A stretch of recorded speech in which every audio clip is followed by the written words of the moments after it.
Mulai. Assalamualaikum warahmatullahi wabarakatuh. Waalaikumsalam warahmatullahi wabarakatuh. Oh nggak semangat? Semangat. Saya lagi ya. Assalamualaikum warahmatullahi wabarakatuh. Waalaikumsalam warahmatullahi wabarakatuh. Baik, sebelum kita mulai pelajaran hari ini, marilah kita buka dengan bacaan Al-Fatihah. Ala dunia wa ala kulli niyatin sholihah. Al-Fatihah.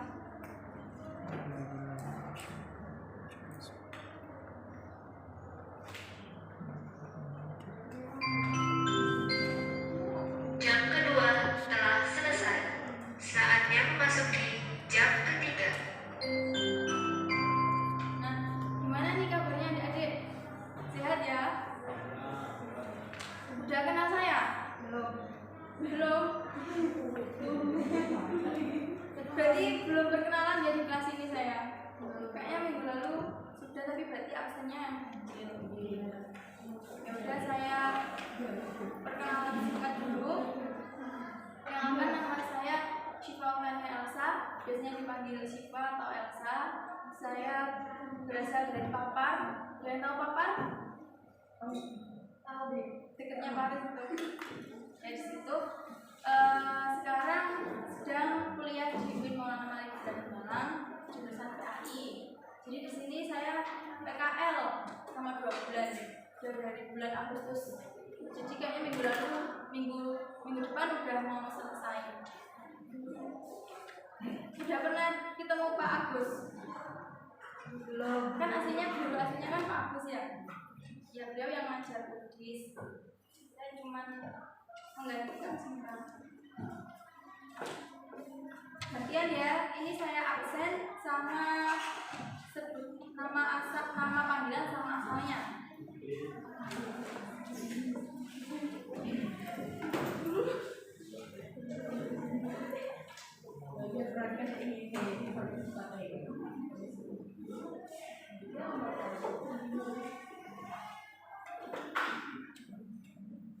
Alivia Alaida, panggilannya Alivia. Asalnya mana?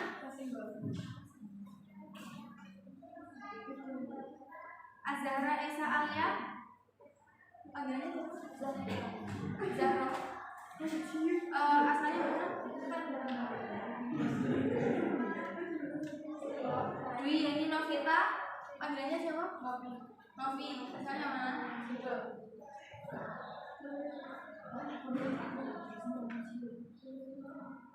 Erwin Najika, panggilannya siapa? Tiga. Asalnya Moro.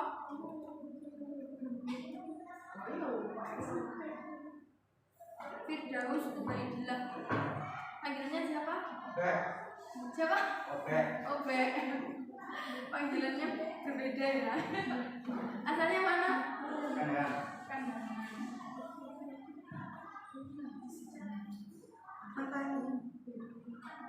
Ibnu Muzaki, panggilannya siapa? Asalnya mana? Jihan Aulia, panggilannya siapa? Jihan. Asalnya mana?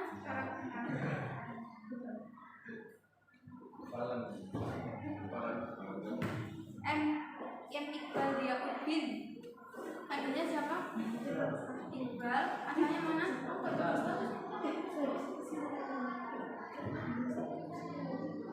Muhammad Mujtaba Al-Fadla, panggilannya siapa? Asalnya Muhammad Dimas Kariful Amin, panggilannya siapa? Asalnya Muhammad Raihan Kemaluddin, panggilannya siapa? Hah? Oh, terserah. Asalnya mana? M. Zaki Ramadan. Enggak ada. Salah ya? M. Muhammad Zulfikri, panggilannya siapa? Asalnya?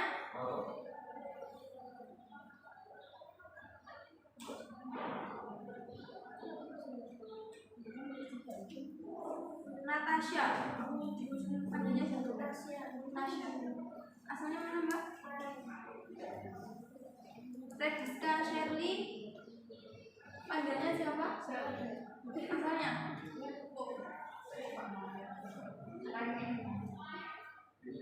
Raudhatu Syafa'atul Madinah.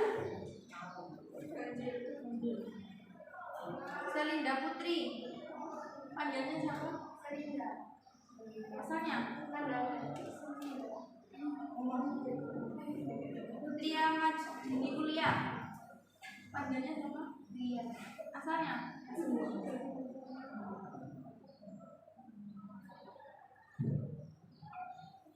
Baik.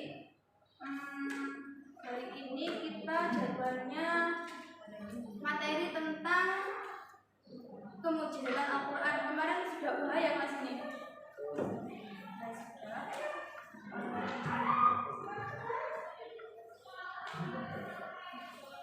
Bisa langsung dibuka di LKS.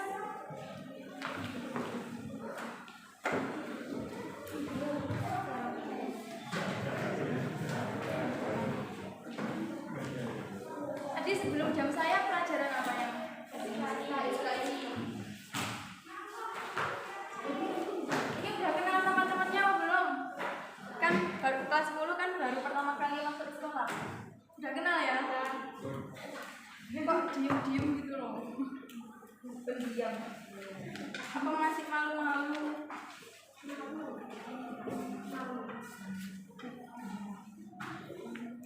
Jadi minggu lalu kan kita bahas tentang keotentikan Al-Quran sama sejarah turunnya Al-Quran.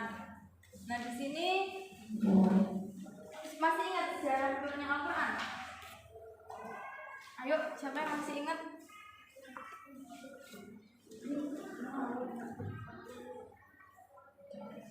Nah, sejarah turunnya Al-Quran yang kita baca setiap hari itu sebenarnya dibukukan sejak pada masa Khalifah 4, yaitu pada masa Abu Bakar, Umar, Utsman, Ali. Nah, pada masa ini baru dibukukan Al-Quran. Jadi pada zaman Nabi itu Al-Quran tidak dibukukan, tapi dihafal dan juga ditulis di tempat-tempat tertentu. Jadi ya hikmahnya apa? Kita bisa membaca dan melestarikan Al-Quran dan menjaga kemurnian Al-Quran sampai hari akhir.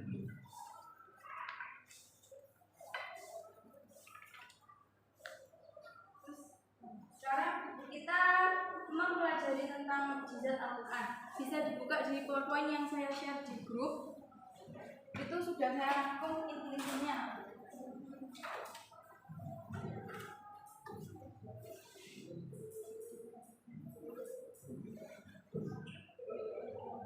Kelas ini kan ada wifi-nya kan? Lemot Kak.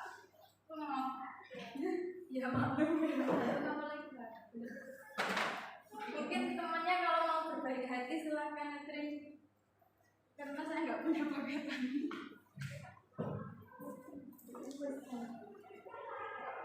Hari ini kita bahas tentang kemujizatan Al-Quran.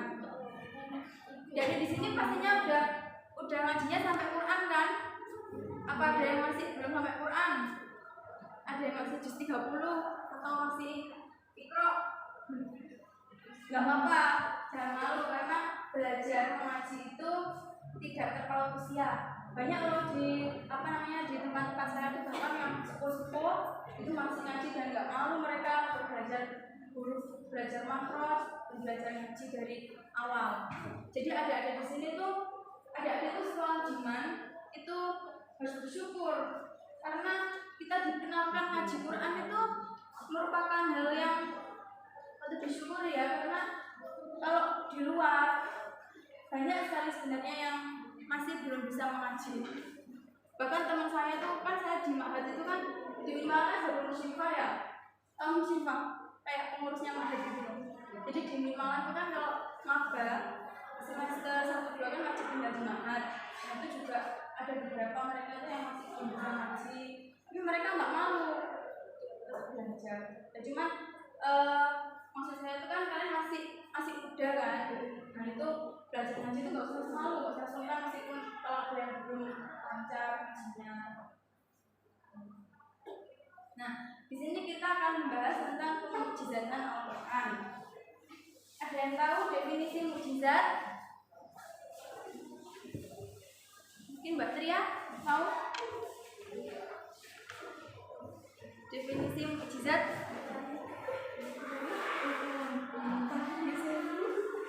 Untuk membuktikan kebenaran kemampuan dan ajaran-ajaran para rasul. Mungkin dari yang mas-masnya? Mas, oh baca dia mana? Ini, oh ya, apa mas? Definisi mukjizat secara bahasa? Kata mukjizat adalah bentuk anak dari kata mukjizat yang berasal dari kata Ijazah, ya'jizu, ijazah, mukjizat, mukjizatan. Nah, ini secara bahasa ya, berasal dari kata ijazah, ya'jizu, ijazah, mukjizat, mukjizatan, yang mana artinya adalah melemahkan. Tapi kalau orang-orang atau ulama mengartikan mukjizat itu adalah suatu hal yang luar biasa yang tidak bisa dilakukan oleh manusia pada umumnya. Nah, ada 4 kelebihan yang ada pada manusia. Ada yang masih ingat nggak kelebihan yang dilakukan oleh manusia? Seperti apa? Mukjizat, karomah, apa lagi? Irhas, sama maunah. Nah, kalau mukjizat ini kelebihan luar biasa yang dimiliki para nabi, makanya disebutkannya mukjizat. Nah, tapi kalau para wali, kalau para ulama yang memiliki kemampuan seperti bisa terbang, terus bisa jalan di atas air, nah itu disebut sebagai karomah. Jadi mukjizat itu punyanya nabi. Nah, karomah itu punyanya para wali atau manusia yang diberi Allah ilmu yang tinggi. Nah, terus ketiga ada maunah. Kalau maunah ini apa? Maunah itu hal-hal luar biasa yang diberikan ke manusia biasa kayak kita ini. Kalau misalkan kita diselamatkan dari bencana atau mungkin kita tiba-tiba melakukan hal yang itu di luar dugaan, disebut maunah. Nah, kalau irhas ini diberikan pada seorang calon nabi yang masih bayi. Jadi kayak Nabi Isa dulu kan waktu bayi bisa berbicara kan. Nah, itu kan suatu hal yang luar biasa dan tidak pada umumnya. Terus Nabi apa lagi? Nabi Ismail waktu kecil dia menggetak-getakkan kakinya hingga keluar air. Nah, itu namanya irhas. Itu sudah dibahas artinya dulu waktu MTS ya atau SMP karena pelajarannya umum. Nah, kalau Muhammad Qattan atau ulama menyebutkan bahwasanya mukjizat adalah sesuatu yang menyalahi kebiasaan disertai dengan tantangan dan selamat dari Tuhan.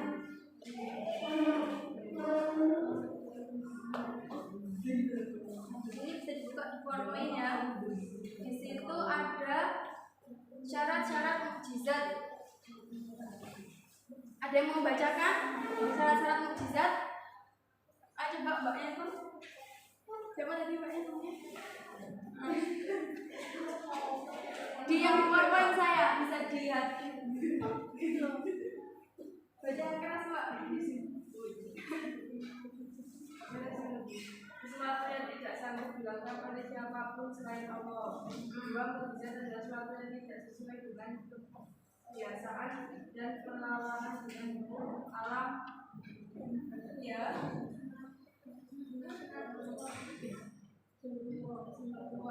Mukjizat harus berupa hal yang dijadikan saksi oleh seseorang yang mengaku membawa risalah ilah sebagai bukti atas kebenaran pengakuannya. Mukjizat terjadi bertepatan dengan pengakuan Nabi. Santai mbak. Pengakuan tersebut seorang manusia pun bahkan jin sekalipun yang dapat mengalahkan suatu mukjizat yang sudah diberikan oleh Allah. Makasih mbak. Nah, jadi mukjizat itu sebenarnya cuma dilakukan 1 kali kok. Jadi nggak bisa diulang-ulang. Misalnya pada masa itu mukjizat Nabi Musa ya. Mukjizatnya tuh apa? Bisa merubah tongkatnya jadi ular. Nah itu ya cuma waktu itu aja. Kecuali kalau di lain-lain waktu kan seizin Allah. Karena mukjizat itu yang dilakukan Nabi itu benar-benar dalam keadaan yang mendesak. Nah seperti membelah laut, itu kan sebelumnya di Nabi Musa tuh tidak pernah melakukan itu berkali-kali. Nah cuman waktu itu dalam keadaan terdesak, akhirnya Allah menganugerahkan ilham untuk bisa membelah lautan, untuk bisa merubah tongkat menjadi ular. Jadi benar-benar satu kali. Mungkin seringkali ya kita bayangkan, oh berarti Nabi dulu tuh berkali-kali bisa merubah apapun. Nah kalau kayak gitu takutnya itu menjadi pandangan orang-orang kafir masa itu adalah sebagai sihir. Jadi kan pada masa Nabi Musa itu kan banyak yang mengira kalau kelebihan Nabi Musa itu kan sebagai sihir kan. Tapi Nabi Musa membuktikan kalau itu memang dari Allah.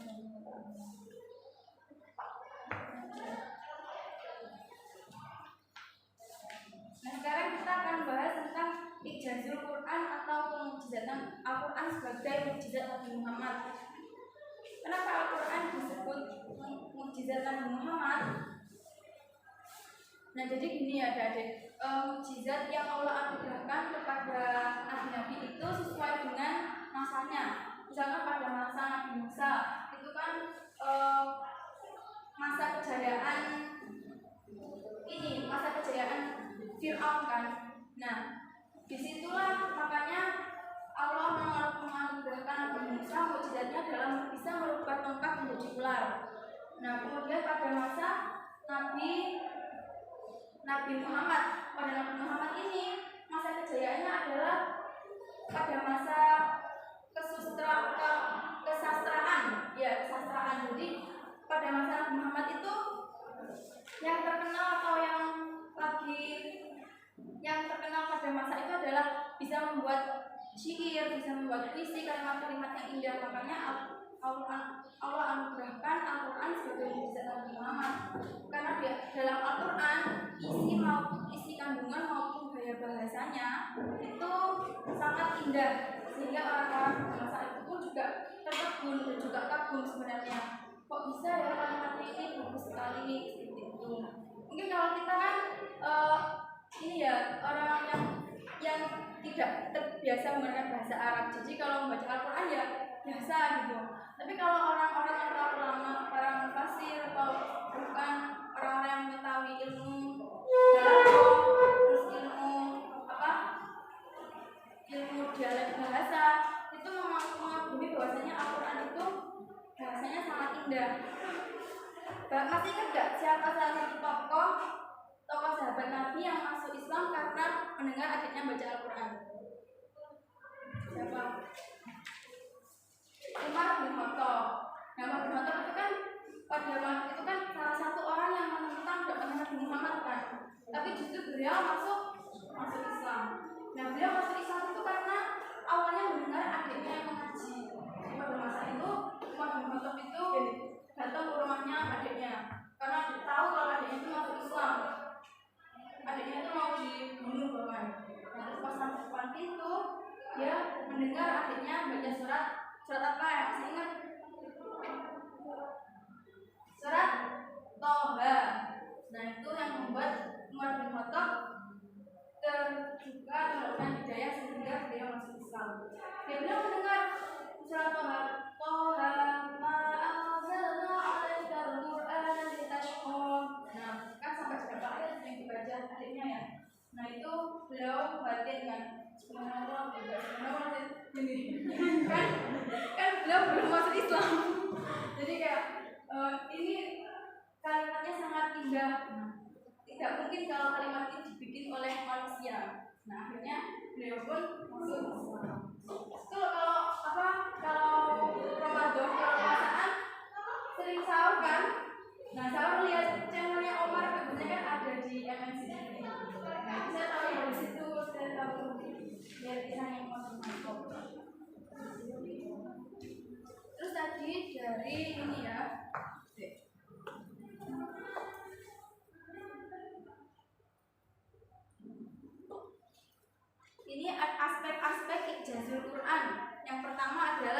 gaya bahasa atau uslub sebutannya ya. Gaya bahasa Al-Quran adalah gaya bahasa yang khas, tidak dapat ditiru oleh siapapun. Susunannya sangat otentik dan indah. Para sastrawan Arab pun bahkan tidak mampu meniru Al-Quran memakai bahasa Arab dan lafaz Arab yang meskipun indah tapi bukan puisi, bukan prosa dan bukan pula syair. Ini yang secara bahasa yang bisa dibuka di LKS tuh ada ini loh. Kita lihat di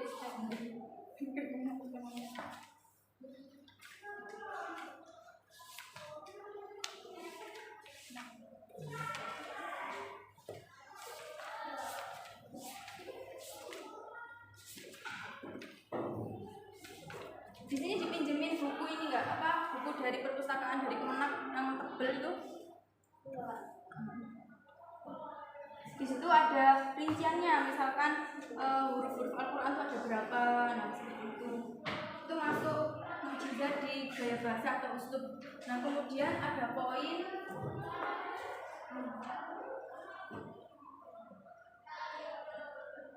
isi kandungan Al-Quran. Nah isi kandungan Al-Quran itu banyak sekali ya. Salah satunya adalah terdapat kisah-kisah Nabi terdahulu. Jadi dalam Al-Quran kalau kita membaca itu pasti membaca terjemahan atau artinya itu pasti kita temukan tentang kisah-kisah Nabi terdahulu seperti Nabi Adam, Nabi Nuh, Nabi Lut, yang bahkan kisahnya itu terbuktikan sampai sekarang. Nah kalau di Mesir tuh ada ya, di museumnya Fir'aun itu kan ada jasadnya Fir'aun yang masih disimpan di situ. Nah, di situ di Al-Quran juga diabadikan bahwasanya ini ayatnya yang saya tulis di yang di PPT. Fal yauma nunajjika bibadanika litakuna liman khalfaka ayat wa inna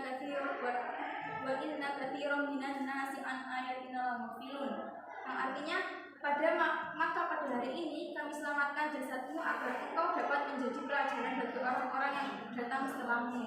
Tapi kebanyakan manusia tidak mengindahkan tanda-tanda kekuasaan kami. Jadi yang dimaksud itu adalah Fir'aun. Jadi sebenarnya tuh Fir'aun itu seorang raja ya, yang mana tidak satu orang, tapi turun-temurun. Ada Fir'aun 1, Fir'aun 2.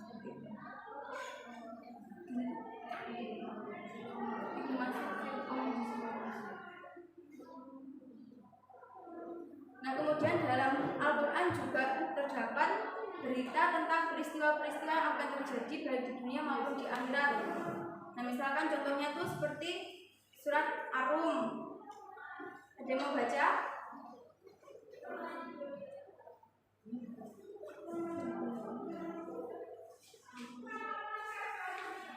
Ada mau baca? Yang di PPT? Surat Ar-Rum. Maksudnya mana ya? Masih di mana mas? Boleh.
bisa yang mengetahui sesuatu yang akan datang.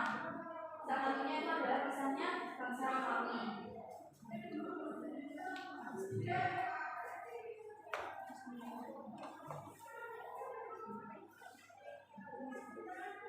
Selanjutnya ada tentang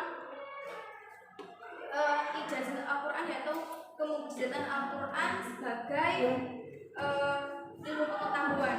Jadi Al-Quran itu bisa dikatakan sebagai sumber ilmu pengetahuan semuanya ya. Nah kalau seperti ilmu medis, kita di Al-Quran akan menemukan ayat yang menjelaskan tentang khasiat magis sebagai obat. Nah kalau dalam ilmu ilmu alam tata surya di Al-Quran juga dijelaskan. Saya lupa ayatnya tadi tentang ini teori Big Bang. Teori Big Bang itu kan ledakan dahsyat sehingga membentuk menjadi planet selanjutnya adalah bumi.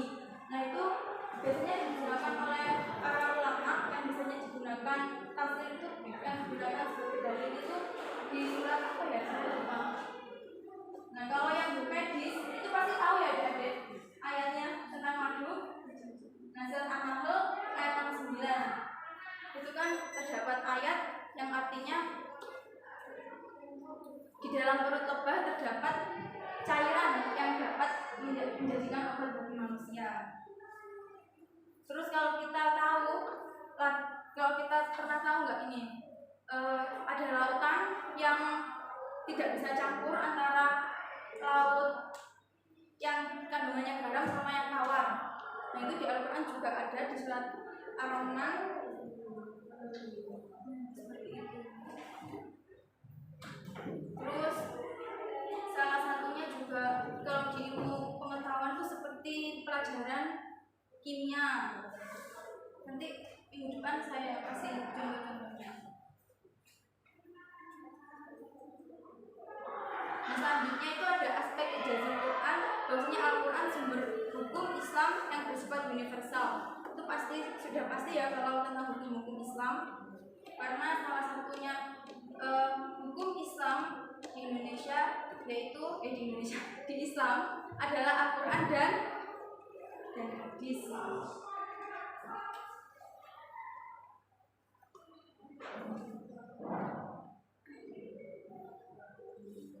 Nah di sini ada ini ya, slide selanjutnya tuh mukjizat Rasul selain Al-Quran dan para nabi lainnya.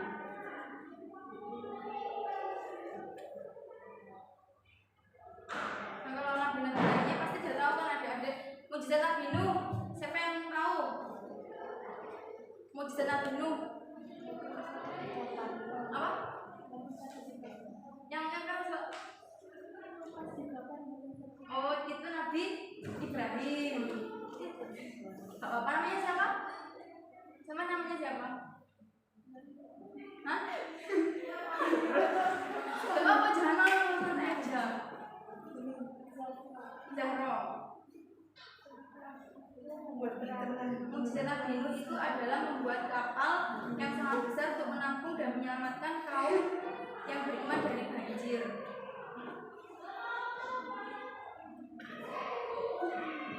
Selanjutnya mukjizat Nabi Ibrahim tadi apa? Dipenyebutkan yang nggak bisa dibakar oleh api. Itu rajanya siapa? Raja yang berkuasa pada masa Nabi Ibrahim. Rajanya Namrud.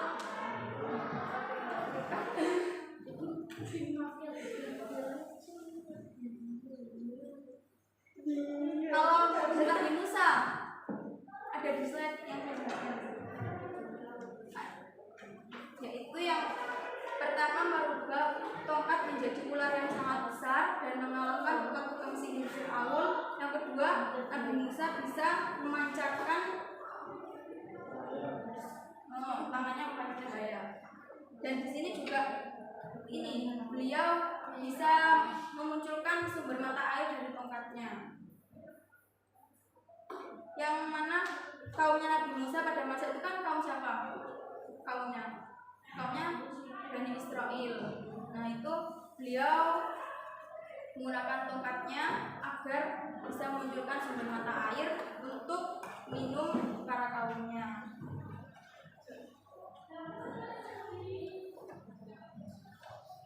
Selanjutnya ada mukjizat Nabi Daud, yaitu bisa melunakkan besi dengan tangan kosong. Terus ada yang ini, Nabi selanjutnya Nabi Sulaiman. Ada yang tahu mukjizatnya? Betul. Bisa bicara dengan hewan. Jadi Nabi Sulaiman itu nabi yang kaya.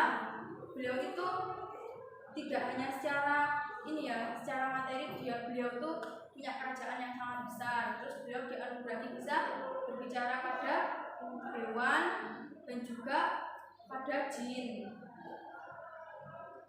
Kalau jinnya Nabi Sulaiman itu namanya jin apa? Ada yang tahu? Jin Ifrit. Terus punya burungnya siapa namanya? Burung Hudhud. Burungnya Nabi Sulaiman namanya burung Hudhud. Beliau itu yang mengasih kabar ke Sulaiman kalau ada apapun, berita apapun, itulah si Hudhud yang membawa beritanya. Kalau pada masa Nabi Sulaiman kan berkuasa seorang ratu. Siapa yang masih ingat ratunya siapa namanya? Hah? Siapa deh? Ratu Bilqis. Nah, Ratu Bilqis. Beliau tuh waktu pertama kali, beliau kan Ratu Bilqis itu kan ini, beliau tidak Islam kan waktu itu. Nah, akhirnya beliau pun masuk Islam karena Nabi Sulaiman. Jadi diberi surat untuk datang ke kerajaan Nabi Sulaiman. Sesampainya di kerajaan Nabi Sulaiman, Bilqis itu terkagum, terkejut. Wah, besar sekali kerajaannya. Sampai ini pantainya pun itu bisa tembus atau apa ya, bisa melihat.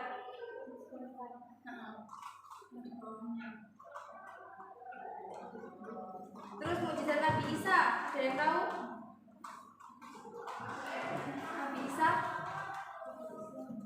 Nabi Isa mukjizatnya bisa membuat burung dari tanah, menyembuhkan orang buta sejak lahir, menyembuhkan penyakit kusta, dan dapat menyembuhkan orang yang sudah mati atas izin Allah aja. Jadi mukjizat Nabi ini datangnya itu ya ketika dalam keadaan mendesak.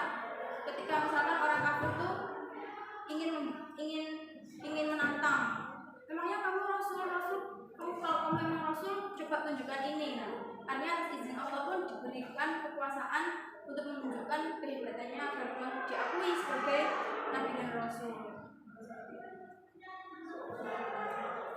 Baik, mungkin materinya sampai sini. Ada yang mau ditanyakan?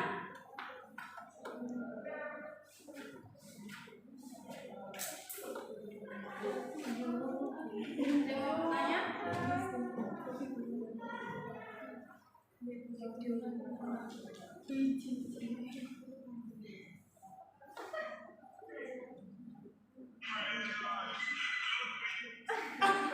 Ayo ketahuan. Assalamualaikum warahmatullahi wabarakatuh. Pengumuman panggilan untuk ketua kelas atau yang mewakili kelas 10 MIPA 3 harap segera ke meja piket sekarang juga. Terima kasih.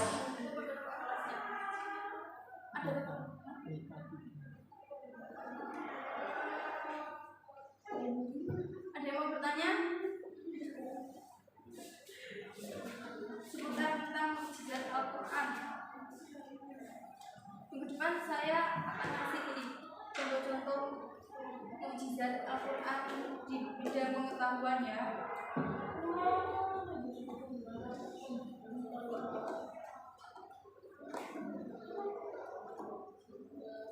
Jadi ini masih ada yang di rumah, belajarnya online kan.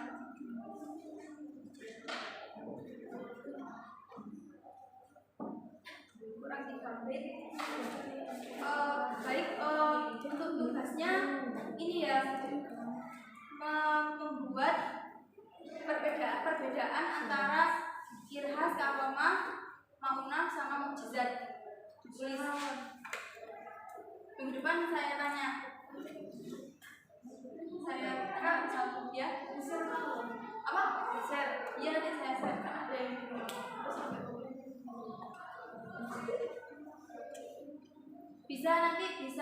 bisa googling, dibentuk tabel ya kalau bisa.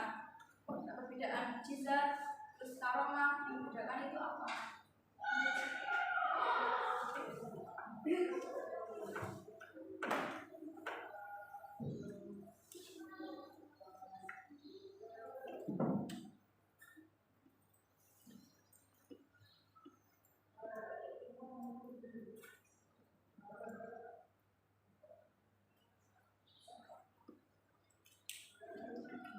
Gimana, enak sekolah online atau offline?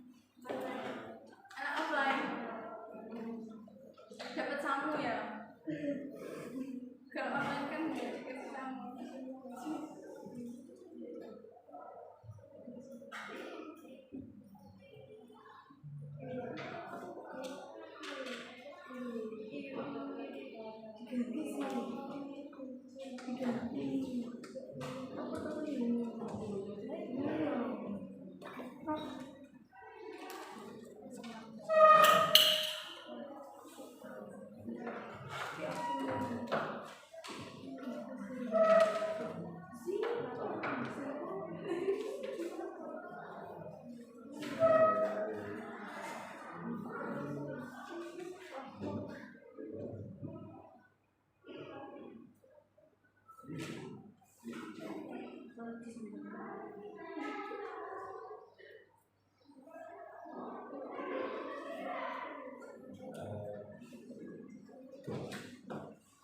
Baik, mungkin cukup sekian pelajaran pada hari ini. Baik, doa kafaratul majelis.